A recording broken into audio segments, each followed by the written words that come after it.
Yep, yeah, exactly. Because it's natural.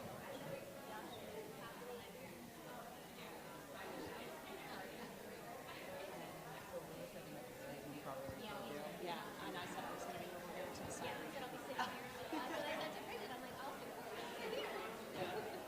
All right, I believe we're all back in the NPR.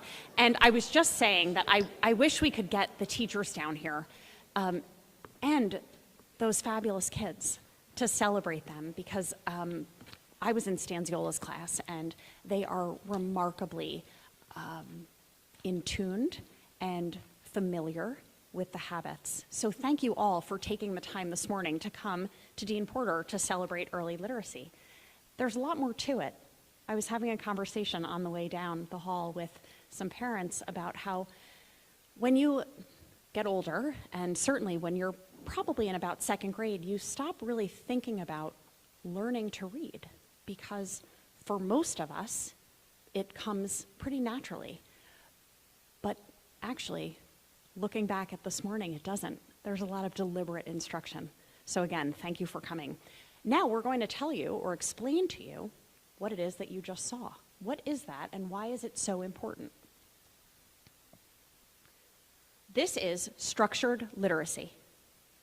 Structured literacy is a highly explicit, as you just witnessed, systematic, and cumulative approach grounded in the science of reading.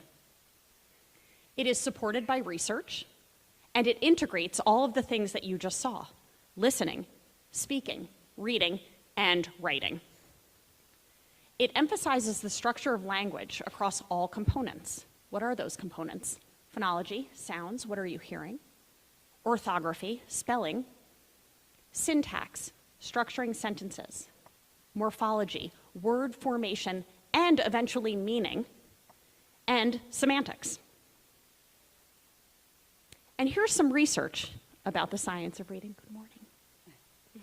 The lack of phonemic awareness is the most powerful determinant of the likelihood of failure to read.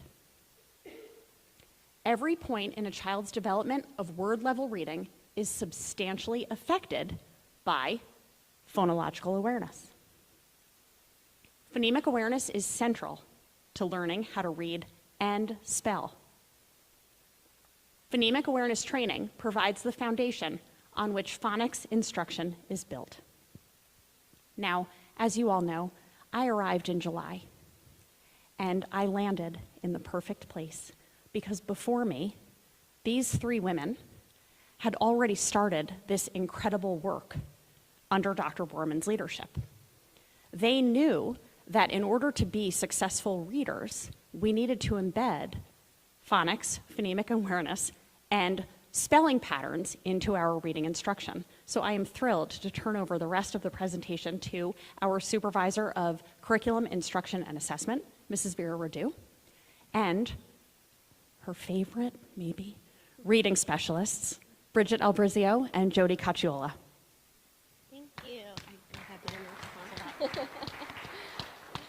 Good morning, everybody. Thank you so much for taking the time to be here with us today. We're really excited for you to have seen some of our literacy block in action.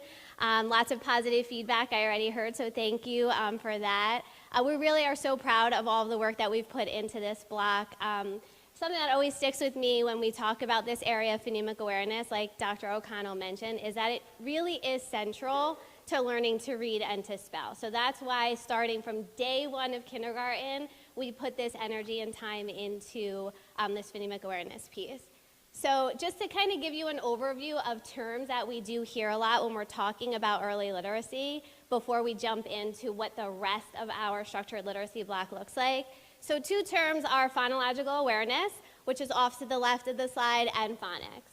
So when you hear phonological awareness, you're thinking everything is auditory. That's what you saw today. It's using our ears, and it's really training our brain to sound out words when we're reading and when we're writing. Okay, so you saw the students today, they were playing around with sounds, they were manipulating sounds, they were inserting sounds, they were deleting sounds, blending sounds together, and then even taking full words and segmenting them. So again, we're just training that brain as we lay a nice, strong, solid foundation which we can build upon in future years to make them successful readers and writers.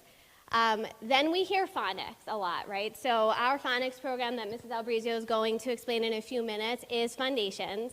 It is a Wilson-based program. It does, like our Heggerty Phonemic Awareness program, it does follow a scope and sequence that we do build upon. Phonics is now where we take our eyes and we bring the print in, and we rely on that training from the auditory piece, and we put it all together. And we're making that sound symbol correspondence with the letters. Okay, so it's bringing print in. You saw some of that today at the end of the lesson when they started to bring letters in to chop out those sounds and blend them together. Okay, so it's written language. They're working on letter formation. They're working on reading sounds as well as writing sounds.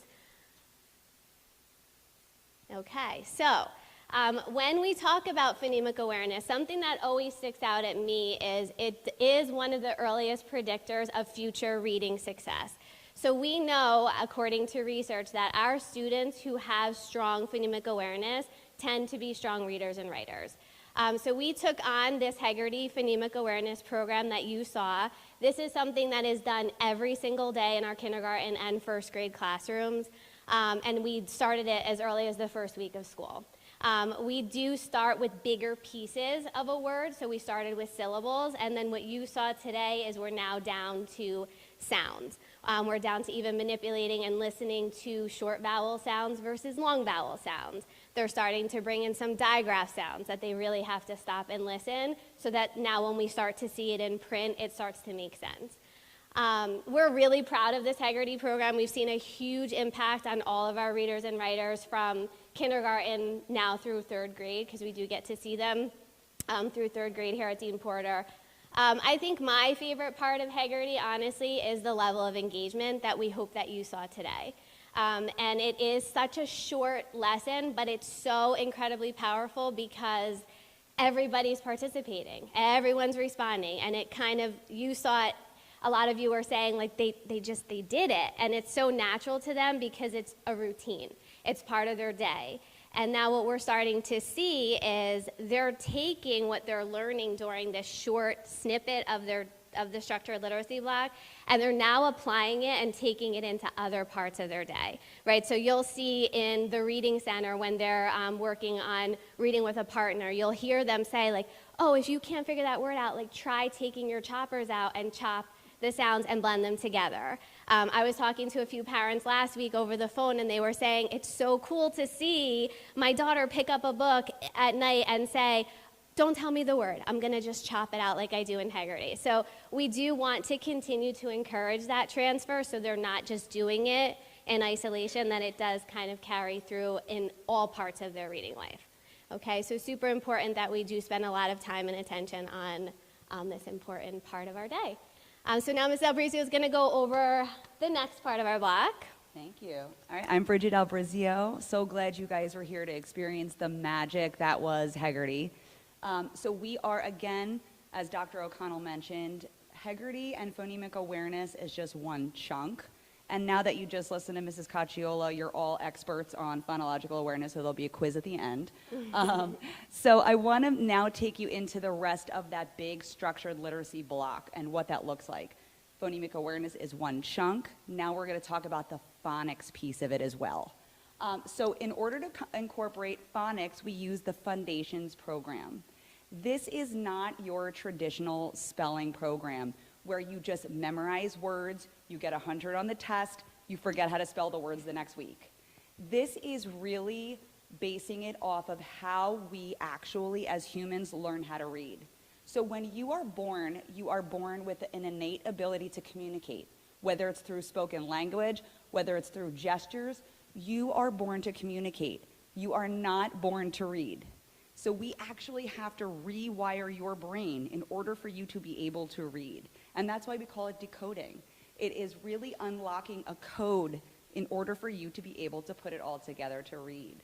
So with the Foundations program, it is that systematic, explicit, comprehensive programming.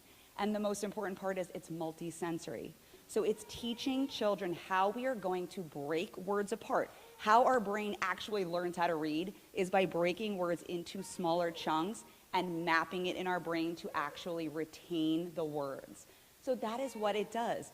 It breaks everything apart and it incorporates the auditory piece to the visual piece, which is phonics. So oftentimes you'll see, whether it's at the kindergarten level or when your students move on to first grade, they'll start to what we call mark up words, recognizing the vowel sounds, recognizing the different consonant blends, and being able to be able to mark them up and unlock that word. You see the light bulb go off in the students, like on their face. You can see when they're like, oh my goodness, I just did it. I put it together.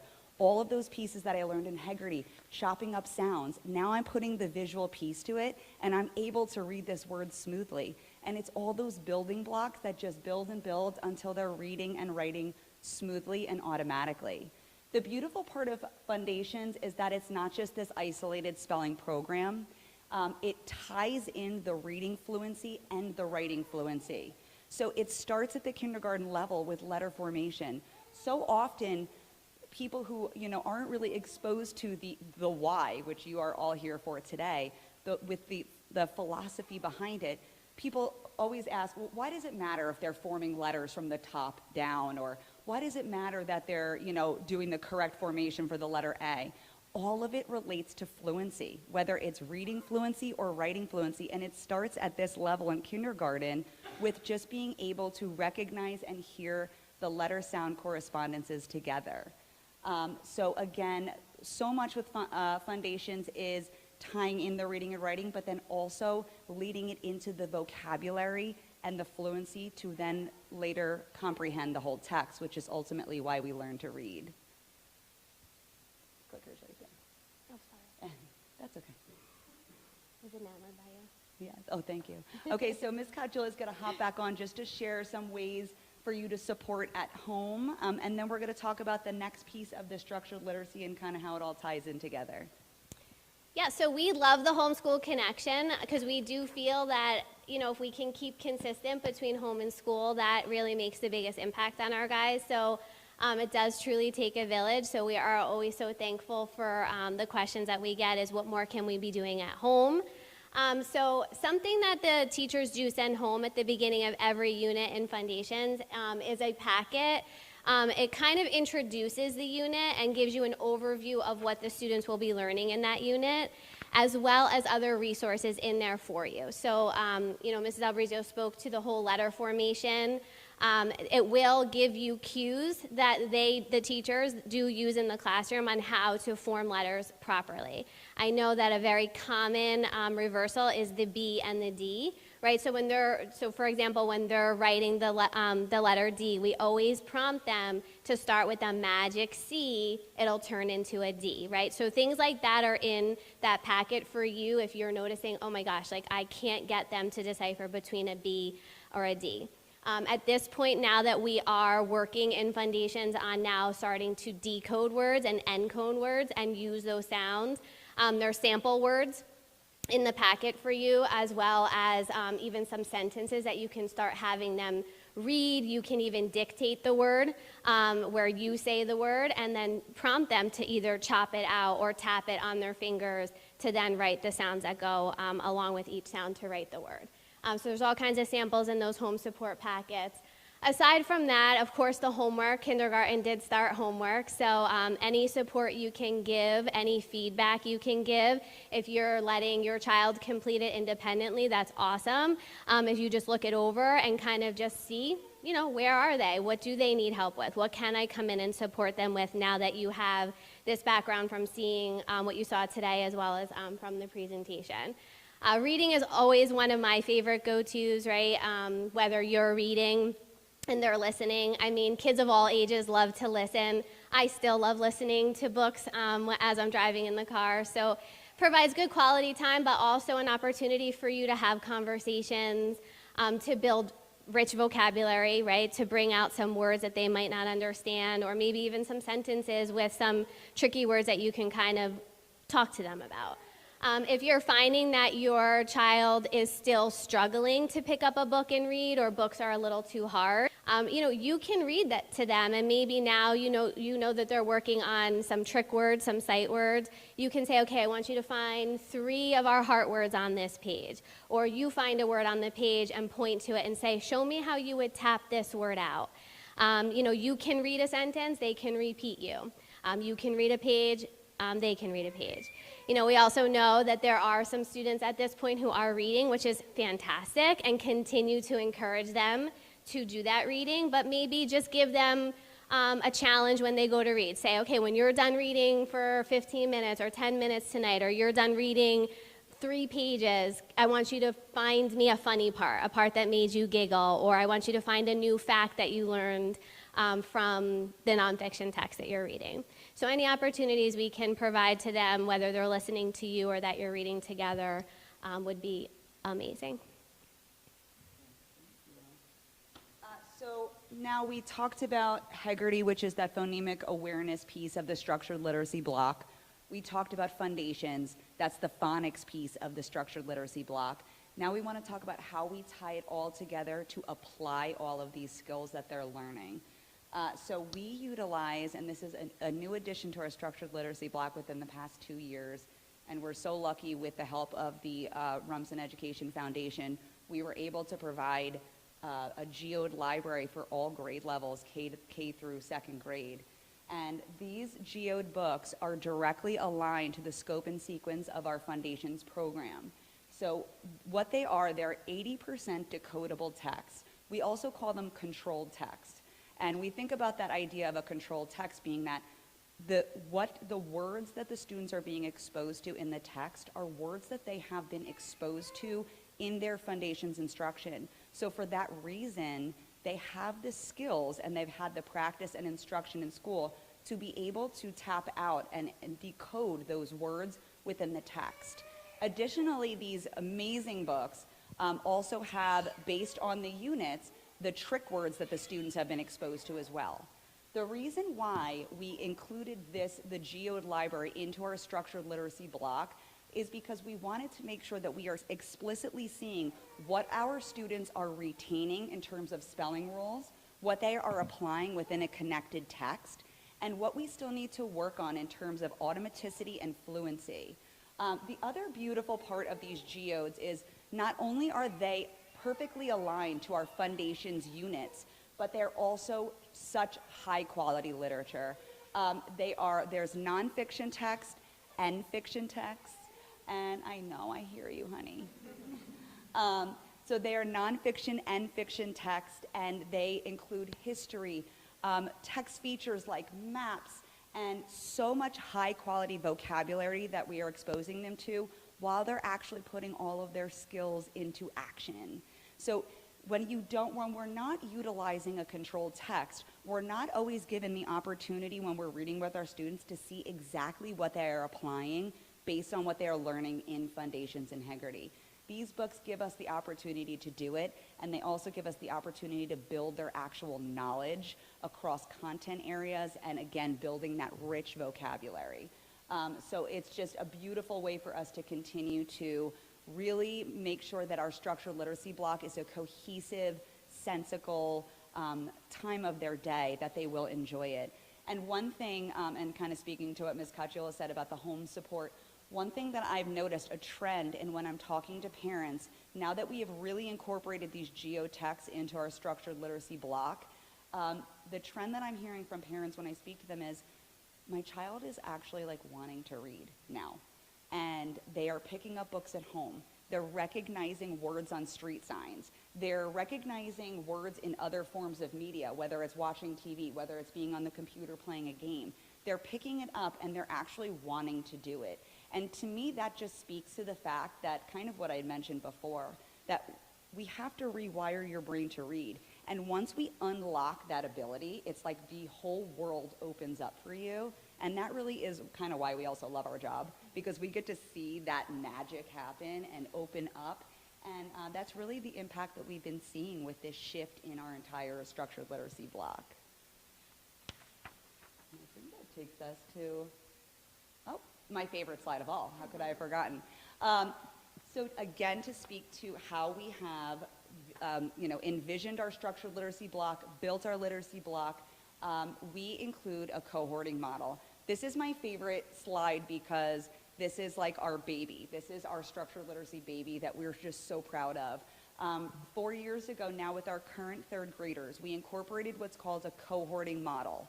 And the cohorting model includes a reading specialist joining your child's class, kindergarten, first, second, and now third grade, because our third graders were the first ones who received it in kindergarten, first, second, and now again in third. A reading specialist joins them for their foundations block and supports the teacher, supports the students within small groups, and the impact that it has made has been tremendous. Not only has it enhanced the instruction that occurs within the classroom, but it also ensures that there's no students getting left behind, essentially. Every student who has a need based on their foundation skills gets to work in a small group with 2 teachers in the room. Not to mention, even students who may not necessarily be struggling across the boards, maybe there's one unit in foundations that they didn't necessarily understand, and that reading specialist is in there to then have that student join their group and really hone in on the skills that they need support with. As well, it has made just such a nice impact knowing that us as reading specialists, we know the entire grade. We know the entire grade of kids. We've built that rapport with them. So if they end up needing additional support within literacy intervention, it's a comfortable person for them to be able to come to and for them to take risks with.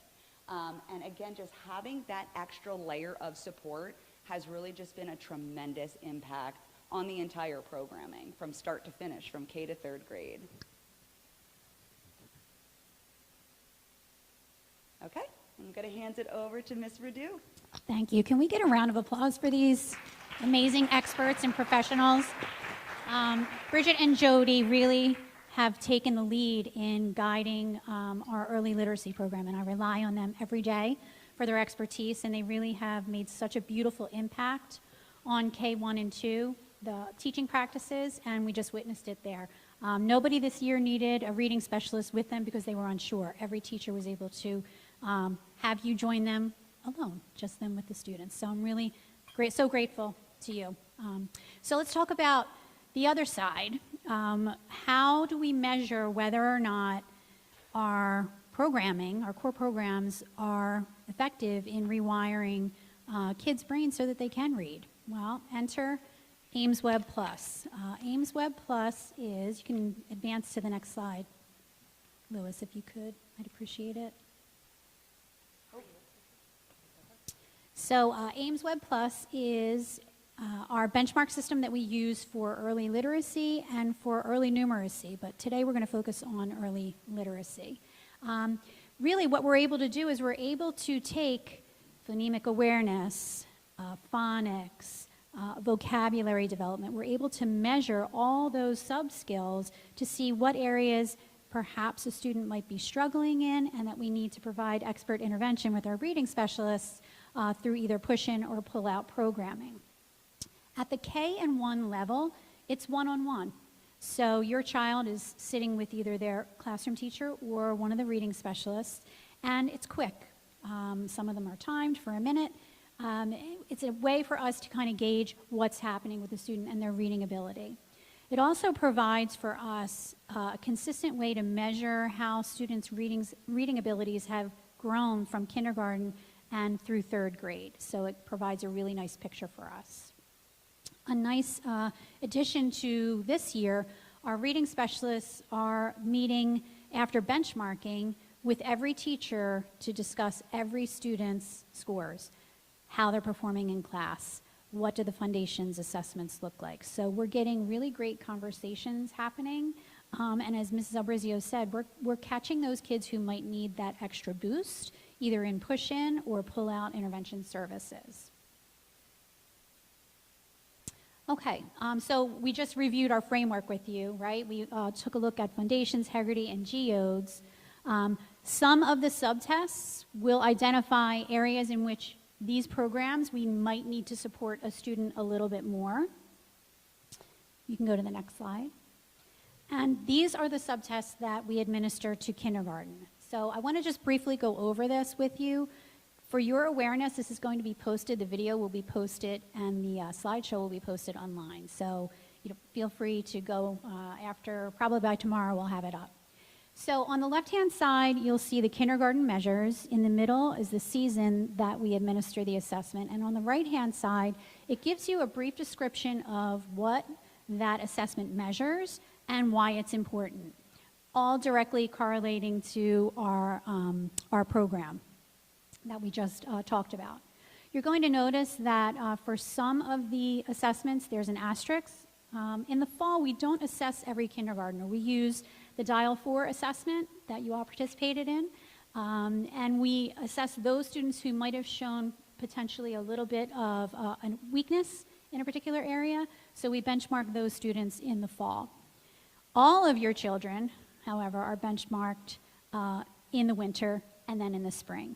So what you can look forward to, probably by the end of next week, after we have our data meetings with every teacher on Monday, you will receive a student score snapshot, and I'm going to go over it with you on the next slide. This is first grade, it continues. Okay, lots of arrows. So your AIMSweb is a nationally normed test, okay? It's pretty much the gold standard for identifying students who might be in need of extra support. So you're going to see on your score snapshot, there is a percentile, national percentile from 1 to 99. Any student scoring from the 25th percentile to the 75th percentile is considered to be in that average band. Anything above that is above average. Anything below 25 is considered, we might need to take a look at providing some extra services. So you'll see that, the measure name at the bottom. It'll give you a brief narrative and some recommendations. And based on what subtests are given, it'll give you an overall composite score. The composite score is nice, but what we really want to look at are the subtest scores, because that's where we can really drill down to see where a student might be struggling. What I want you to know is that we're not looking at AIMSweb in isolation. We have other assessments that our teachers administer throughout the year in the classroom, such as foundations assessments, Hegarty assessments. We look at the whole picture. So if a student, for some reason, scored low in AIMSweb, but all the classroom observation and all the classroom assessments are saying, no, there's not an issue here. Sometimes that happens. Sometimes kids are just not ready to take that test that day. Maybe they're hungry, tired, didn't sleep well, argued on the way in, something happened on the bus. There's so many things that could affect that. So it's really great that we have that body of assessment to look at, so there's no alarm that goes off, okay? So look for this in your child's folder sometime next week. And if you have any questions, our homeroom teachers are very skilled at understanding what the measures mean. We have our reading specialists who are always available, and of course myself. For sure, you can give me a call. It's a great place to learn to be a reader. I wish I had this program when I was growing up. For me, I think it was like the Buzzards and, the monkey group, and you were, based on how you were reading. So I don't think I was ever in the Buzzard group, but thank you so much again for coming. It's such a wonderful opportunity for you, and we're just so grateful for all the support that you give our teachers and staff. So thank you.